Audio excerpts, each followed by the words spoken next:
Bitcoin 69,000. Think about the hype out there. I still remember vividly. It was all about Bitcoin going to 100K, etc. The idea is that Bitcoin can actually be a hedge, right? It can be the digital gold. Well, yesterday we saw a down day on Bitcoin, so that didn't hold true. It didn't hold true at all.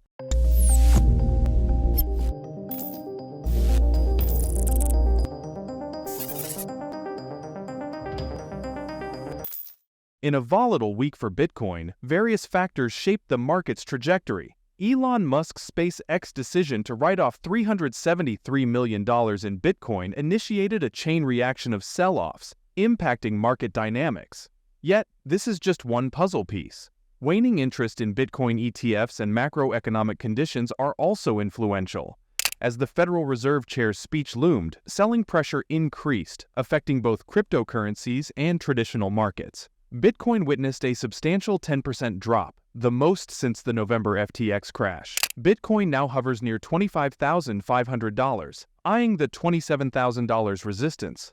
Ethereum mirrors Bitcoin's journey, striving to break $1,700. Notably, Ethereum whales are accumulating Ether, while the $1,620 level holds significance. Now let's begin our enlightening discussion with Gareth Soloway. We're now at a point where this was that initial move we just saw. This was the pullback to October, and this is what we've seen. So we're in this complacency mode. Now let's talk about complacency. Complacency is where people are saying, oh, don't worry, it's going to be a soft landing, or no landing at all. Oh, this is going to be a new bull market. Does it sound familiar? Because that's, to me, where we currently are on this, which means we potentially have a lot of downside to go. So I continue to be dead on in this, guys. I put out the warning since we were at these highs here that people need, as investors, to be really careful about being long the market, getting coaxed or getting kind of, fooled into going long.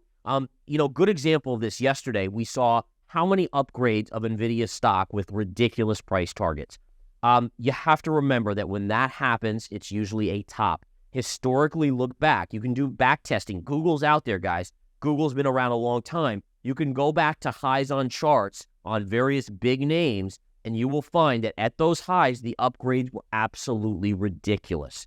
That marks a top. Because again, psychologically, when you get into people's brains and you get everyone going long because everyone gets so bullish, who's left to go bullish? Great example of this right here, right?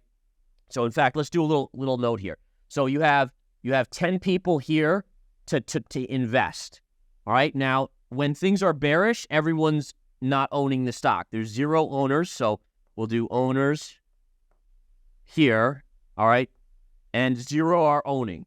Now, as you see bullishness come in, one person buys, two people buy, 3, 4, 5, etc., all the way down.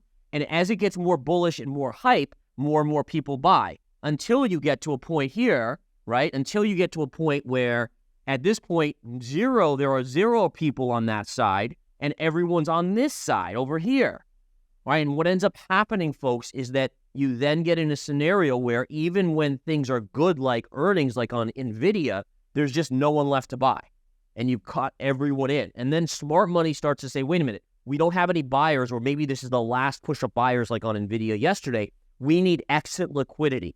Exit liquidity is really important for institutions because they own millions, hundreds of millions of dollars, billions of dollars of stock.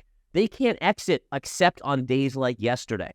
So that's the other thing to remember. They need that volume. Otherwise, they can't get out of billion-dollar positions in a stock unless they have everyone else buying up, the last people just rushing in to buy. By the way, same thing happened with Bitcoin. So always remember that, guys. Bitcoin 69,000. Think about the hype out there. I still remember vividly. It was all about Bitcoin going to 100K, etc. The idea is that Bitcoin can actually be a hedge, right? It can be the digital gold. Well, yesterday we saw a down day on Bitcoin, so that didn't hold true. It didn't hold true at all. And again, folks, I've been calling Bitcoin dead on in this scenario, right? Where if we look at the chart here, we very clearly have this resistance, all this area up here, And then we've had this trend line here on Bitcoin, right? And again, by the way, even if you don't trade Bitcoin, this is all good analysis. You want to soak this in because it will make you a better trader. And that's an important thing, folks. Some people are like, oh, I don't trade gold or I don't trade this. It doesn't matter. If you're going to study charts, you can use everything you know about charts on this area to analyze another area. So what we knew is you had a wedge pattern going up. Price had major resistance. The likelihood, and I said this probability was that you were going to break down, and that's what we've done. Now you're watching for this area right here. This is support. I do think we dip. If we break 25, you're going here. And if you break 20, this is at 20, then you're going back to the lows. Now, again, as I've said in my Bitcoin analysis, is the only way I see us getting below these lows is if the NASDAQ has a major, major drop. Like if we go back to levels that we haven't seen, like even below October lows, then honestly, yeah, Bitcoin's probably going below 15.7, 15.5.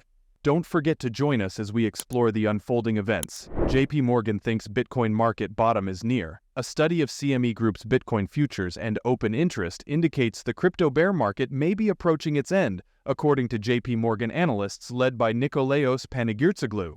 The bank's market experts suggest that there's limited downside for crypto markets over the near term.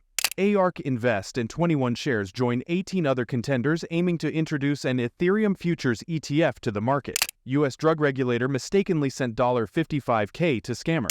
Tornado Cash developer granted bail in U.S. Pepecoin loses 20% 1 week amid rug pull concerns. Bitcoin's halving pattern suggests Q4 is critical for investors. UK may ban crypto investment cold calls. MasterCard and Binance ending partnership for crypto cards. Now, another chart I want to just show you guys here is this chart. And this is the one I'm very concerned about. Bear with me here. Okay? This chart here. So this is, again, something that we have to recognize is a potential risk for the economy. This is inflation. All right, the blue line is inflation from 1966 to 82, basically the inflation period. And again, when we're talking about inflation numbers, and we'll see if Jerome Powell stays hawkish today, we can clearly see, look at how it's following this. And this is currently where we are, right? We are with inflation having come down. The question is it going to do this, right? Is that going to be, so are we basically getting ready to do this next upswing in inflation?